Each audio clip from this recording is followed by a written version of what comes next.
Olá, meus irmãos, graça e paz e que Deus te abençoe em mais esse dia. Vamos lá dar continuidade a esse assunto aqui, a graça capacitadora. Já falamos muita coisa boa, acho que você já está conseguindo entender, né, que existe essa força, essa capacitação de Deus disponível para nós, para que nós vivamos de acordo com a lei de Deus, de acordo com os mandamentos do Senhor, para que a gente viva em santidade, para que a gente viva uma vida justa. Tudo isso nós já falamos aqui.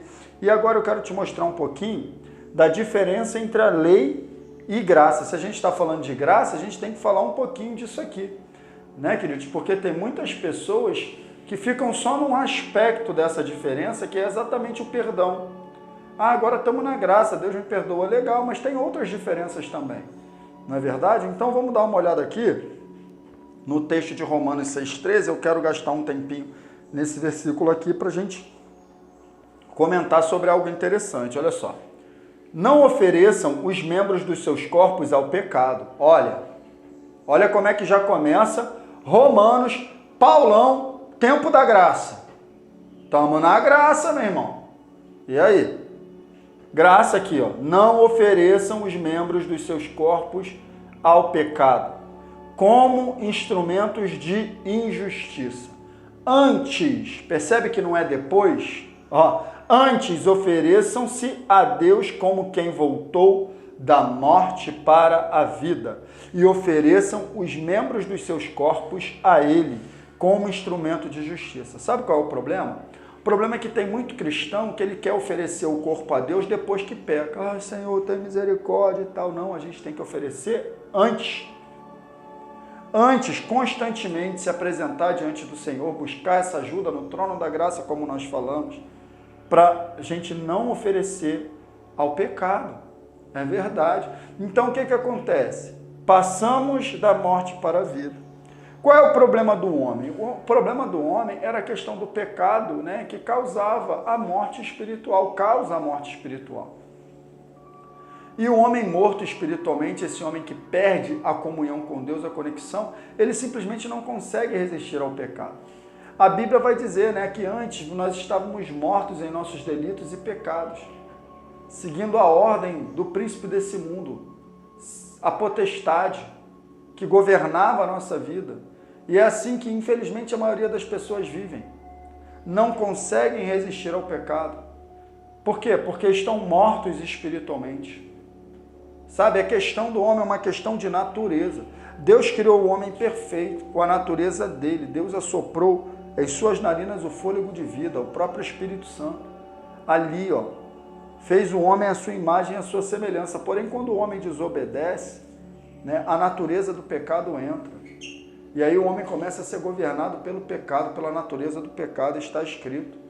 Assim como o pecado por um homem entrou no mundo, o pecado entra no mundo através da desobediência de Adão. E passou o pecado a todos os homens. Então agora todos que nascem da descendência de Adão, e nós somos mais um, nascem debaixo dessa lei do pecado. Mortos espiritualmente, sem comunhão com Deus. Mas em Jesus Cristo, a Bíblia diz que nós passamos da morte para a vida. A Bíblia vai dizer que em Cristo nós fomos ressuscitados por Deus, espiritualmente. Então agora a nossa natureza mudou.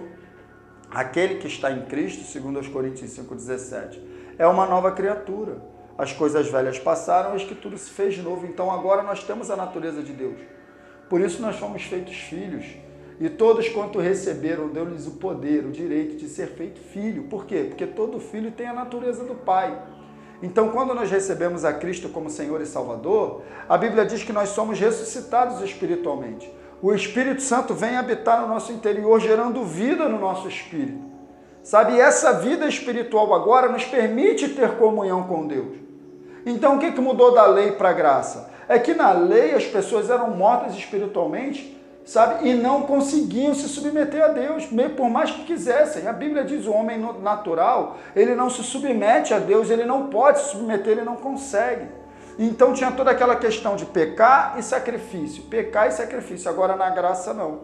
Agora a gente se apresenta a Deus como quem passou da morte, voltou, né, da morte para a vida, oferece os nossos membros dos corpos a Ele como instrumento de justiça. Então agora, o que mudou é que a gente pode praticar a justiça. porque nós fomos justificados nele. Então a justiça que está sobre a nossa vida não tem a ver conosco, mas tem a ver com o Espírito Santo no nosso interior, gerando vida no nosso espírito, trocando a nossa natureza, e agora a gente pode andar conforme Deus quer que a gente ande, porque a nossa natureza foi mudada. Segundo aos Coríntios 5:21 vai dizer isso: aquele que não conheceu o pecado, Deus o fez pecado por nós, para que nele fôssemos feitos justiça de Deus.